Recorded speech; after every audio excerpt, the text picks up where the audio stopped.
മഹദി ഇമാം വരുന്ന ഡേറ്റ് ആർക്കറിയും? അള്ളാഹ്ക്കറിയും. ആ ഡേറ്റിനല്ലേ വരിക?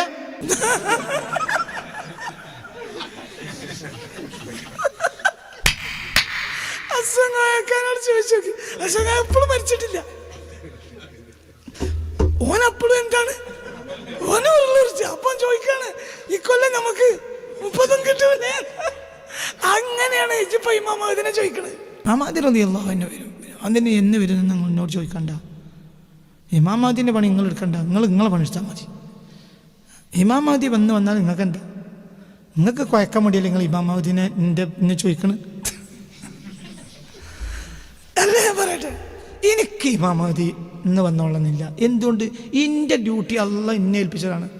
ഇമാം മഹദി എന്ന് വന്നാൽ എനിക്കെന്താ? വരും. അത് എന്നെങ്കിലും വരും. എന്നൊന്നല്ല, എൻ്റെ ഡ്യൂട്ടി ഇമാം മഹദിക്കില്ല, ഇമാം മഹദിൻ്റെ ഡ്യൂട്ടി എനിക്കില്ല. എൻ്റെ കഷ്ടപ്പാടാണ് എൻ്റെ സ്വർഗം. മഹദി ഇമാം കഷ്ടപ്പെട്ടാൽ എനിക്ക് സ്വർഗം കിട്ടും. തിരിഞ്ഞില്ല. മഹദി ഇമാം കഷ്ടപ്പെട്ടതുകൊണ്ട് നിനക്ക് സ്വർഗം കിട്ടുമോ? പിന്നെന്താ? മഹദി ഇമാം മഹദി ഇമാം വരാനയക്കണം. അതിൻ്റെ അർത്ഥം എന്താ? എന്നോട് അസംഗോയക്കാരൻ ഒരാളുണ്ട്, വമ്പാട്ടയാണ്. മൂപ്പര് പറഞ്ഞ തമാശാണ്. ഇന്നത്തെ മഹദി ഇമാമിനെ അന്വേഷിക്കണവരെ പറ്റി പറയുമ്പോൾ എനിക്ക് അസംഗോയൊക്കെ പറഞ്ഞത് ഓർമ്മ വരും. അസംഗോയൊക്കെ ഇവിടെ ഒരു മാനിപ്പാൻ്റെ വാപ്പ. അസംഗോയൊക്കെ എന്നോട് പറയുകയാണ്, ഞാനൊരു ചങ്ങായും കൂടി ഒരിക്കൽ ഒരു ആവശ്യത്തിന് വേണ്ടി റമളാൻ മാസത്തിൽ നിലമ്പൂർ അങ്ങാടിക്ക് പോയി. എന്തോ ഒരു കാര്യത്തിന് വേണ്ടി പോയതാണ്. അങ്ങനെ പോയി അങ്ങോട്ടും ഇങ്ങോട്ടും പീടിയൊക്കെ കയറി ഇതൊക്കെ ചോദിക്കണേ. പിന്നെ ഓനെ കാണാനില്ല. ഓനെ കാണാനില്ല. അങ്ങനെ ഒപ്പം വന്ന ആളെ കാണാനുമില്ല. അപ്പം ഞാൻ അന്വേഷിച്ച് നോക്കുമ്പോൾ ഒരു ഹോട്ടലിൽ ഓൻ ചോറുന്ന. അപ്പം ഞാൻ അവിടെ കയറി. അപ്പോൾ ഓൻ ചോറും തന്നെ എന്നെ കണ്ടിട്ട് ചഞ്ചലിപ്പൊന്നും ഓനുണ്ടായില്ല. ബരി അസാക്കിയപ്പോൾ ബരി അപ്പോൾ ഞാൻ അവിടെ പുറത്ത് പിന്നെ നിന്നു. അപ്പോൾ പിന്നെ ചിന്നോട് പറഞ്ഞു പോരുന്നു. ഇപ്പോൾ ചോറ് എനിക്ക് വരുമല്ല, ചിന്നോട് പറഞ്ഞു പോരും. ഞാൻ അങ്ങാടിയൊക്കെ തപ്പിയല്ലോ. അപ്പോൾ ആ നല്ല പിന്നെ ഒന്ന് കാണുക. അതിൻ്റെ അടിയിൽ അവൻ ചോദിച്ചാ, എന്ത് ഇക്കൊല്ലം നമുക്ക് 30 കിട്ടൂലേ എന്ന്.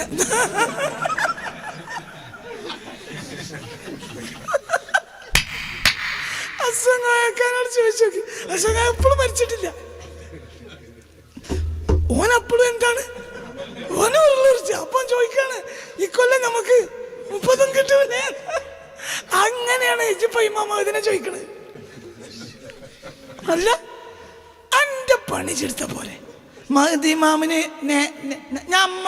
മഹദി ഇമാം വരുന്ന ഡേറ്റ് ആർക്കറിയും?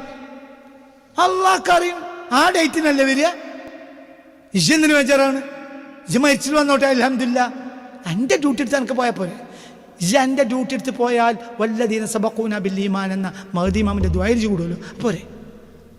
ആണോ അല്ലേ? പറയടാ, ആണോ അല്ലേ? വല്ലദീന ജാഊ മിൻ ബഅദിഹിം യഖൂലൂൻ റബ്ബനാ ഇഗ്ഫിർ ലനാ വലിഇഖ്വാനിന അല്ലദീന സബഖൂന ബിൽ ഈമാൻ. പഠിച്ചോനെ, എനിക്ക് മുമ്പ് കടന്ന ഈമാനുള്ളവർക്കൊക്കെ പുറത്തു കൊടുക്കണേ മഹദി ഇമാം പറഞ്ഞിട്ടുണ്ടെങ്കിൽ പറയൂലേ? പറയൂലേ? അതിലിച്ച് കൂടൂലേ? എൻ്റെ പണിയെടുത്താൽ അപ്പൊ എൻ്റെ പണി മഹദി ഇമാമിന്റെ ഡേറ്റ് നോക്കലല്ലോ. എൻ്റെ പണി എന്താ? നമ്മൾ അല്ലാഹുവിന്റെ ഹിസ്ബുല്ലാഹ്, ഉലൈക ഹിസ്ബുല്ലാഹ്, അലാ ഇന്ന ഹിസ്ബല്ലാഹി ഹുമുൽ മുഫ്ലിഹൂൻ. നമ്മളെ പണി എന്താ? പറയാ, നമ്മളെ പണി എന്താ? അല്ലാഹുവിന്റെ പാർട്ടിയിൽ നിന്ന് കഷ്ടപ്പെടുക.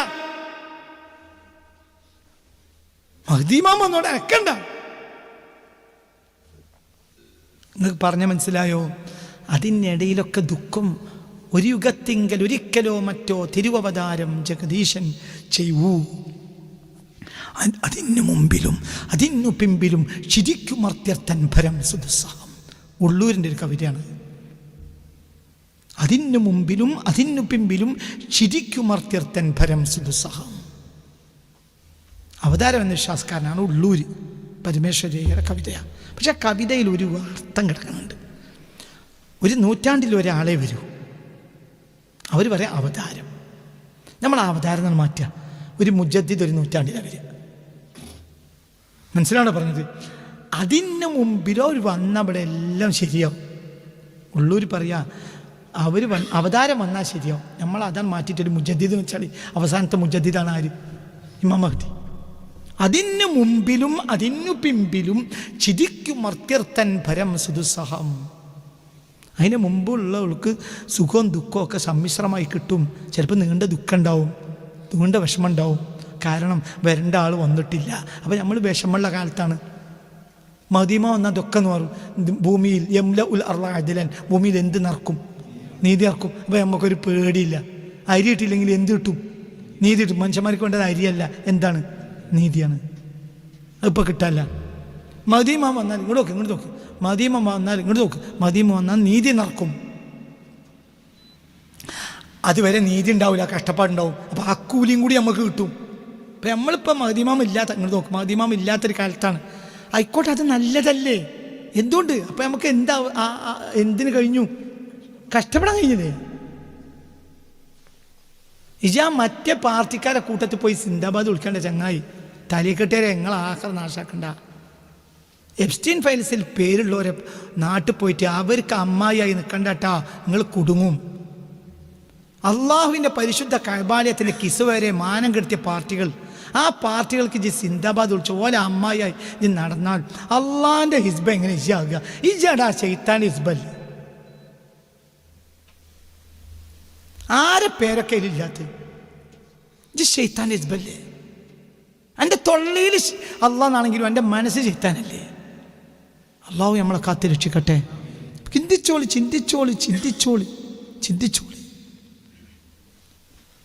അപ്പോൾ ആൺകുട്ടികൾ ഇനി അടുത്തൊന്നും വരൂല. പിന്നെ ആൺകുട്ടി വരും. ആൺകുട്ടി വരും. അപ്പം ഇത് നന്നാക്കി തീർക്കലേ നമ്മളെ കടമയല്ല. നമ്മളെ കടമ എന്താ മനസ്സിലായി? നമ്മളെ കടമ എന്താണ്? ഇപ്പം നഷ്ടം പറ്റിപ്പോകുന്നൊരു കമ്പനിക്ക് അടുത്ത കൊല്ലം ഒരു മാനേജർ വരും എങ്കിൽ ആ അടുത്ത കൊല്ലം വരെ ഈ കമ്പനിയിലെ ജോലിക്കാരെ ബാധ്യത എന്തേ ഉള്ളൂ? ഇത് പിടിച്ചിന്ന് കൊണ്ടുപോവുക. ഈ കാലത്ത് എന്ത് കിട്ടൂല? ലാഭമൊന്നും കിട്ടൂല. എന്നാലും ഇത് കമ്പനി ഇവിടെ പൂട്ടാൻ തന്നാലല്ലേ മാനേജർക്ക് ഇവിടെ കൈ കുതിർക്കാൻ പറ്റുള്ളൂ. പറയും കുട്ടികളെ. അപ്പം നമ്മളെപ്പോഴത്തെ ബാധ്യത എന്താ? ഈ കമ്പനി പൂട്ടാതെ കൊണ്ടുപോവുക. അതിന് നമ്മൾ കഷ്ടപ്പെടണം. യഥാർത്ഥ മാനേജർ വരുമ്പോൾ പണിക്കാർക്ക് ഒരു പക്ഷെ അത്ര പണിയന്നെ ഉണ്ടാവില്ല. അതിനേക്കാൾ ടെക്നിക്ക് അയാൾക്കറിയും, കമ്പനി വലിയ ലാഭത്തിലോ. ഇപ്പം ഇക്കാലത്ത് പണിയെടുക്കുന്നവർക്ക് ലാഭം ഇല്ലതാനും മര്യാദക്ക് ശമ്പളവും കിട്ടൂല, അധ്വാനം കൂടുകയും ചെയ്യും. പക്ഷെ എന്നാലും ഇവരെ എന്ത് ചെയ്തിട്ടുണ്ട്? കമ്പനി നടത്തിക്കൊണ്ടുപോയി.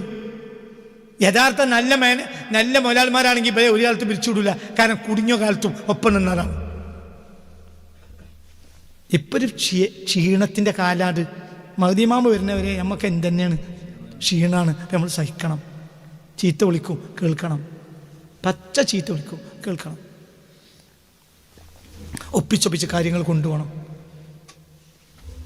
ഒരു നീതി കിട്ടാത്തവനെ കണ്ടാൽ ഓൻ്റെ നീതി കൊടുക്കാത്തവൻ്റെ പാർട്ടി കൂടെയല്ല പറഞ്ഞത്. ഓനോടൊരു ആശ്വാസം എങ്ങനെ പറയും? കലങ്ങൻ തന്നെയാണല്ലോ, സാരല്ല, കുറച്ച് കഴിഞ്ഞാൽ കിട്ടുമെന്ന് പറഞ്ഞു അവനെ ആശ്വസിപ്പിക്കുക. അല്ലാതെ നമ്മളെ പോട്ട പിറ്റേന്ന് നീതി കൊടുക്കാത്തവൻ്റെ കൂട്ടത്തിൽ ഈ ഇപ്പം കണ്ടപ്പൻ്റെ കൽബിൻ്റെ വിഷമം ധരിക്കും. നിങ്ങളിവിടെ ഉണ്ടോ അല്ലേ? പറയട ചങ്ങായി, മനസ്സിലായോ? ഒരാൾ നീതി കൊടുക്കണില്ല. ഈ വലിയ കൂട്ടത്തിൽ നീതി കൊടുക്കണില്ല താഴെയുള്ളവർക്ക്. അപ്പം നമ്മളെ ബാധ്യത എന്താ? ഈ മൂല്യരെ ബാധ്യത എന്താ? ആ സാധുവിൻ്റെ പുറത്ത് തട്ടിയിട്ട് ഇക്കാലം അങ്ങനെ തന്നെയാണ് കേട്ടോ മോനെ, ബേജാറാണ്ടട്ടോ എന്ന് പറഞ്ഞ ഓനെ ആശ്വസിപ്പിക്കുക. പിറ്റേന്ന് നേരം നോക്കുമ്പോൾ ആ ചങ്ങായി പത്തെടുത്ത് നോക്കുമ്പോൾ ഈ നീതി കൊടുക്കാത്ത അക്രമിയായ തമ്മാടിയായ മുതലാളിൻ്റെയും നേതാവിൻ്റെയും കൂടെയാണ് നമ്മളെ മൂല്യർ ഉത്തരിക്കണമെങ്കിൽ ഓൻ്റെ വിഷമം എത്രേ എന്നല്ല. ഓൻ്റെ മകൻ എന്തു പറയും? ദീനെന്നൊക്കെ പറഞ്ഞാൽ അതൊക്കെ തട്ടിപ്പ എന്തേ പറയില്ലേ? നല്ലോണം ചിന്തിക്കണം. പള്ളി കമ്മിറ്റിൻ്റെ പ്രസിഡന്റ് മോശക്കാരനാണെങ്കിൽ മകൻ നിരീശ്വരവാദിയാവും. മൂല്യന്മാർ മഹലിൽ കളിച്ചാൽ പള്ളി കമ്മിറ്റിയിലെ മക്കൾ മുജാഹിദാവും. എന്തേ? പാപ്പാൻ്റെ അടുത്ത് കളിക്കണത് ഈ മക്കൾ കണ്ടിട്ട് ഓല് എന്ത് വിചാരിക്കും? ഇതൊക്കെ തട്ടിപ്പാണ്. ആണോ അല്ലേ? അപ്പം മൂല്യന്മാർ എന്താണെങ്കിലും കളിക്കരുത്. കാരണം പിൽക്കാല ജനതയെ അത് നാശാക്കും. നന്നാക്കൽ നാശാക്കലൊക്കെ മുന്നിൽ നിൽക്കുന്നവരെന്ന് ഈ തമ്മാടികൾ മുട്ടാളന്മാരുമായ ജനതയ്ക്ക് മുന്നിൽ ഒരു മനുഷ്യൻ എണീറ്റുന്നു. ആ മനുഷ്യൻ്റെ കൽബിൽ അള്ളയാണ് ഉള്ളത് എങ്കിൽ അതെല്ലാവർക്കും ബോധ്യപ്പെട്ടു. ഇറുക്കലിൻ്റെ കൊട്ടാരത്തിൽ മക്കാരായ സഹാബികളോട് ചോദിച്ചില്ലേ എന്താണ് ആ മനുഷ്യനെ പറ്റിയത്? അപ്പോൾ പറഞ്ഞു അല്ല ജാഫർ ബിൻ അബി ത്വാലിബ് നജ്ജാശിയെ ചോദിച്ചു. അപ്പം നജ്ജാശിയോട് ജാഫർ ബിൻ അബി ത്വാലിബ് പറയാണ്, ഞങ്ങൾക്ക് ബാപ്പ ആരും ഉമ്മ ആരും അറിയില്ല, ഞങ്ങൾക്ക് നീതി എന്താ സത്യം എന്താണെന്ന് അറിയില്ല, ഹക്കെന്താ ബാത്തിൽ എന്താണെന്ന് അറിയില്ല. അങ്ങനത്തെ ഒരു കാലഘട്ടത്തിൽ തൊലാഫീന റജുലുൻ ഒരാളെ ഞങ്ങൾക്ക് കിട്ടി. ആ ആള് ഞങ്ങൾക്ക് ബാപ്പേരാന്ന് പഠിപ്പിച്ചു, ഉമ്മേരാന്ന് പഠിപ്പിച്ചു, നീതി എന്താണ്, സത്യം എന്താന്ന് പഠിപ്പിച്ചു. നിങ്ങൾ ഞങ്ങളെ തല വെട്ടിയാലും ആ ആളെ ഞങ്ങൾ വിടൂല. ഇതല്ലേ നീതി? പറയും മനുഷ്യന്മാരെ, ആ ജനങ്ങളൊക്കെ ഒതുങ്ങിയത് റസൂലുള്ളാഹിന്റെ എന്തുകൊണ്ടാണ്? സത്യവും നീതിയും.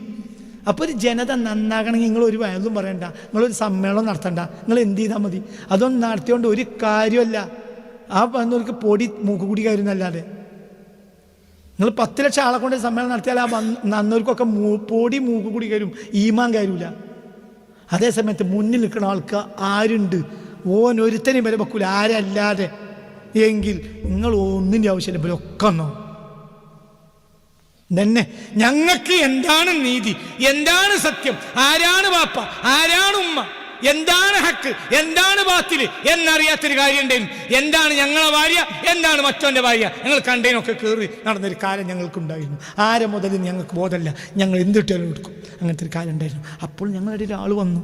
ആൾ ഞങ്ങൾക്ക് ഹക്കും ബാത്തിൽ പഠിപ്പിച്ചു. ആ ആൾക്ക് ഉമ്മാമ്പായ വാപ്പാൻ പഠിപ്പിച്ചു. ആ ഇരുട്ടും വെളിച്ചം പഠിപ്പിച്ചു. ഇപ്പോൾ ഞങ്ങൾ ആ ആളാ, നിങ്ങൾ ഞങ്ങളെ തല വെട്ടിയാലും ആ ആളെ ഞങ്ങൾ വിട്ടൂല, ഒഴിവാക്കുന്നത്. നിങ്ങൾ എന്ത് ചെയ്തു? എങ്ങനെയുണ്ട്? നജ്ജാശി വരെ എന്ത് ചെയ്തു? മേശമ്മലടിച്ചു. ഹാവുലായിരിച്ചാൽ ഇവരാണ് ആൺകുട്ടികൾ, നിങ്ങൾ പോയിക്കൊള്ളുന്നത്. നിങ്ങളിപ്പോൾ നിങ്ങൾക്ക് എത്ര വലപ്പടം നടക്കാറ്? അപ്പുറത്തിപ്പുറത്തൊക്കെ അയാളുടെ മതത്തിലുള്ള മതാധ്യക്ഷന്മാരുണ്ട്. ഓരോട് പറഞ്ഞു നിങ്ങൾ പണി നോക്കി. ആൺകുട്ടികൾ ഇങ്ങനത്തെ പറയാം. എനിക്ക് ആൺകുട്ടികളെ കാണുന്ന ഒരു പൂതി ഉണ്ടായിരുന്നു. ഏതായാലും കുറച്ച് ആൺകുട്ടികളെ കണ്ടല്ലോ. കൊട്ടാരത്തിലേക്ക് കയറി വന്നപ്പോൾ ഇവർ തല കുനിച്ചിട്ടില്ല. രാജാവിൻ്റെ മുന്നിൽ തല കുടിക്കണമെന്ന് അബ്സീനിയയിലെ നിയമ. ഇവർ അങ്ങനെ ആൺകുട്ടികളെ വന്നു നിന്ന് ഇതിനെ രാജാവ് ഒളിപ്പിച്ചു വെച്ചു. അപ്പോൾ അപ്പുറത്തുള്ള മതാധ്യക്ഷന്മാർ പറഞ്ഞു ഇവരെന്ത് ചെയ്തിട്ടില്ല, രാജാവിൻ്റെ മുന്നിൽ കുനിച്ചിട്ടില്ല. അപ്പോൾ ഇവർ പറഞ്ഞു, ജഅഫർ ബിൻ അബീ ത്വാലിബ് തങ്ങൾ പറഞ്ഞു, ഞങ്ങൾ അള്ളാഹിൻ്റെ മുന്നിലല്ലാതെ കുഞ്ഞനല്ല.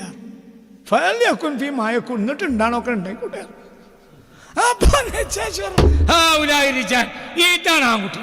നിങ്ങളൊക്കെ പെണ്ണുങ്ങളല്ലേ, എനിക്ക് കുഞ്ഞിടക്കണേ, നിങ്ങളൊക്കെ പെണ്ണുങ്ങളല്ലേ. എനിക്ക് എൻ്റെ ആയുസ് മുഴുവൻ ആഗ്രഹമാണ് എന്ത്, ആൺകുട്ടികളെ. നിങ്ങൾ ആൺകുട്ടികളെ, നിങ്ങൾ പോയിക്കോളി. നിങ്ങൾ എത്ര കാലം ഇവിടെ പാർത്താലും എനിക്ക് സന്തോഷമുള്ളൂ. മനസ്സിലായോ? എന്തേ കാരണം? അവർക്കൊരു നേതാവുണ്ട്, മുഹമ്മദ്. അതന്നെ, ആ ആളെ ഒരു ദറാക്ക് വിടൂല, ഒരാളെ കളിക്കും വിടൂല, ഒരാളെ കളിക്കും വിടൂല, ഒരു കളിക്കും വിടൂല, ഒരുത്തനും വിടൂല, ഒരു മുതലാളിയും വിടൂല. ഒരുത്തന്നെ മുതൽ ഒരു ഓട്ടമല്ല, മുതലാളിയാണെന്നോ മറ്റോനാണെന്നോ നോട്ട ആൾക്കില്ല. കാര്യം ആരുടെ മുന്നിലും അതിലൊന്നും വിടണല്ല, ദറാക്ക് വിടൂല.